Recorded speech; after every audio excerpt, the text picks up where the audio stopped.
नमस्कार। आज के इस वीडियो में हम बात करेंगे 1962 में प्रदर्शित हुई भारतीय फिल्म साहब बीवी और गुलाम के बारे में। तो दोस्तों, यह वीडियो शुरू करने से पहले मैं आपसे एक छोटी सी रिक्वेस्ट करना चाहूँगा। अगर आप इस चैनल पर पहली बार आएँ तो चैनल को सब्सक्राइब कर दें और अगर आपको ये वीडियो पसंद आता है तो वीडियो को लाइक कर दें। चलिए वीडियो को शुरू करते हैं। बात करें साहब बीवी और गुलाम फिल्म के प्रदर्शन की, तो इसका जो प्रदर्शन का कार्य था वो 1962 में किया गया था। बात करें इस फिल्म की जो कहानी है उसकी, तो इसकी जो कहानी थी वो बिमल मित्रा के एक बंगाली उपन्यास पर आधारित थी और इस फिल्म का जो निर्देशन का कार्य था वो अबरार अलवी द्वारा किया गया था। बात करें इस फिल्म के गीतों की, तो जो गीत लिखने का कार्य था वो शकील बदायूनी के द्वारा किया गया था और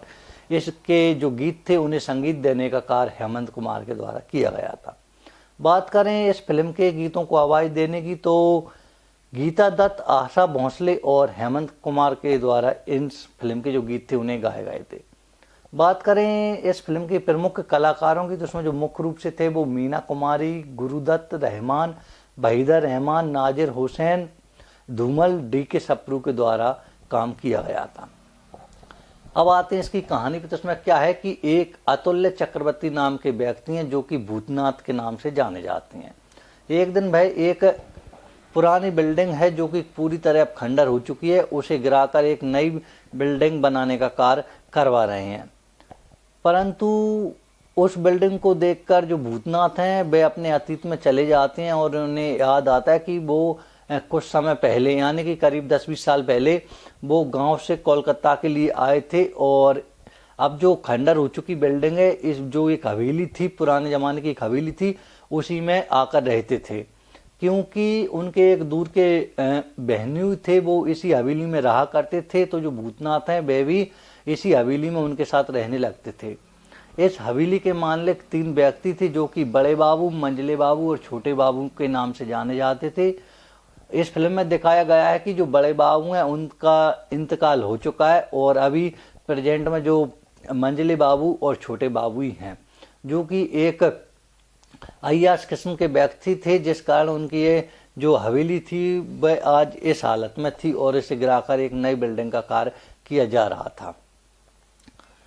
अब क्या होता है कि एक दिन जो भूतनाथ हैं और उसके जो जीजा हैं यानी कि उसके जो रिश्ते के जीजा थे वो उसे बताते हैं कि उसके जो भूतनाथ के लिए उन्होंने एक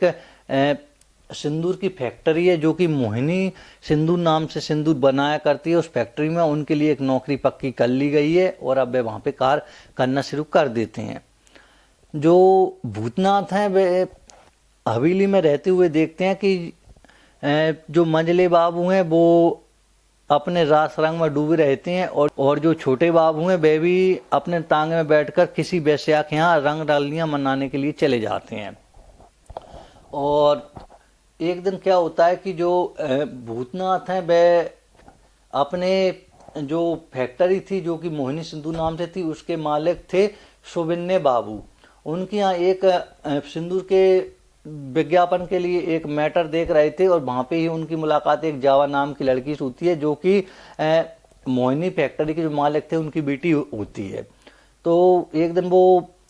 अपने जो सिंदूर के प्रचार की जो संग्रामी थी उसे देख रहे थे, तो उन्हें पता चलता है कि जो सिंदूर है वह एक ऐसा सिंदूर है जो कि किसी को भी यानी कि जो पति जिस पत्नी के बस में नहीं रहते उन्हें बस में कर सकते हैं और यानी कि किसी व्यक्ति को अपने इच्छा के द्वारा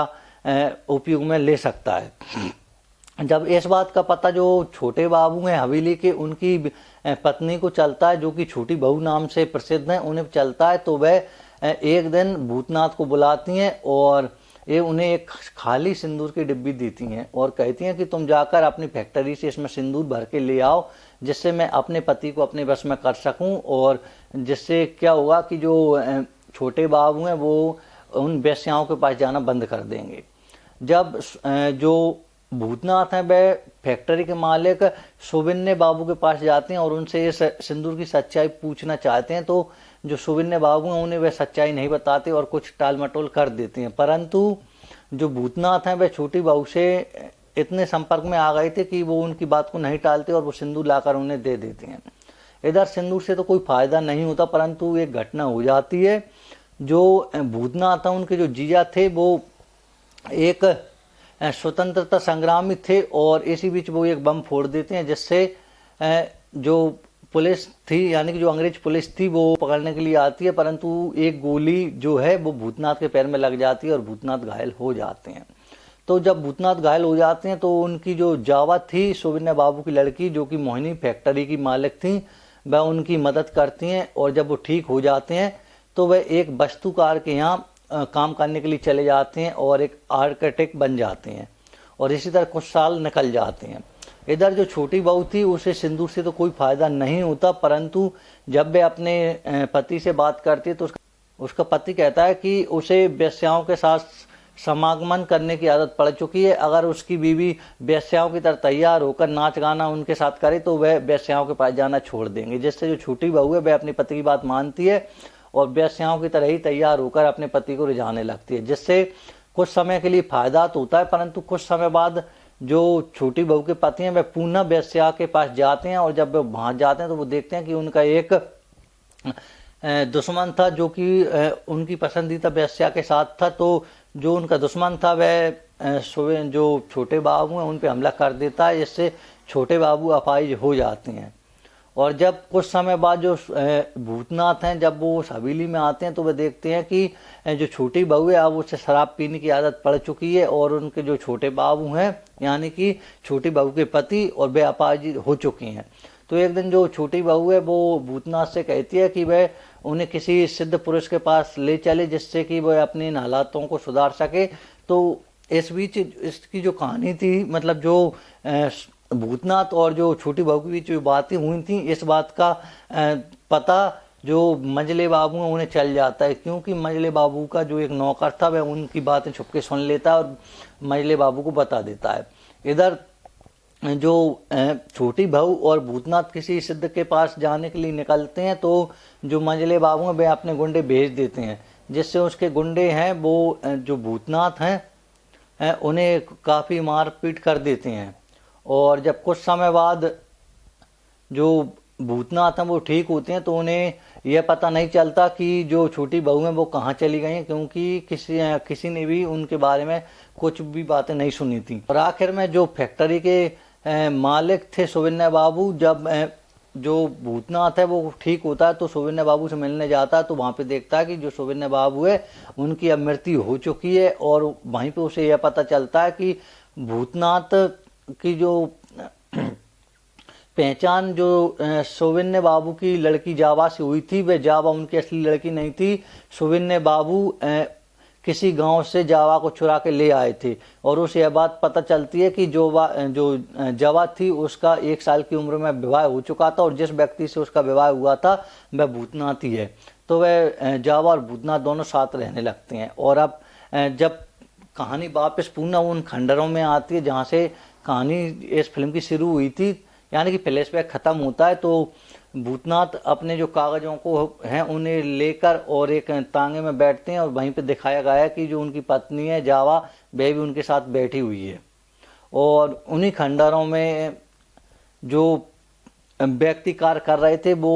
भूतनाथ को आके बताते हैं कि उन्हें खंडर में ही एक कब्र मिली हुई है। और जब जो भूतनाथ हैं वह कब्र के पास जाते हैं तो वहाँ पे उन्हें एक कंगन मिलता है, और उस कंगन को देखकर भूतनाथ हैं वो पहचान लेते हैं कि एक छोटी बहू का कंगन है। तो उन्हें यह पता चल जाता है कि छोटी बहू की मृत्यु हो चुकी थी और उसकी समाधि इसी खंडर में बनी हुई है। और दोस्तों ये कहानी यहीं पे ख़त्म हो जाती है। बात करें इस फिल्म के मिले पुरस्कारों की, तो उसमें जो फिल्म फेयर का सर्वश्रेष्ठ फिल्म का जो पुरस्कार मिला था वो गुरुदत्त साहब को मिला था, और जो सर्वश्रेष्ठ निर्देशक का पुरस्कार था वो अबरार अलवी को मिला था, और जो सर्वश्रेष्ठ अभिनेत्री का पुरस्कार था वह छोटी बहू के लिए मीना कुमारी को मिला था, और इस फिल्म के लिए सर्वश्रेष्ठ छायांकन का पुरस्कार भी मिला था। दोस्तों आपको वीडियो कैसा लगा हमें कमेंट करके बताएं, और आप इसी तरह के और वीडियो देखना चाहते हैं तो मैंने इसी चैनल पर प्ले लिस्ट बना रखी है, आप अपनी पसंद की फिल्म का कोई भी वीडियो वहां से देख सकते हैं। मिलेंगे अगले वीडियो में, नमस्कार।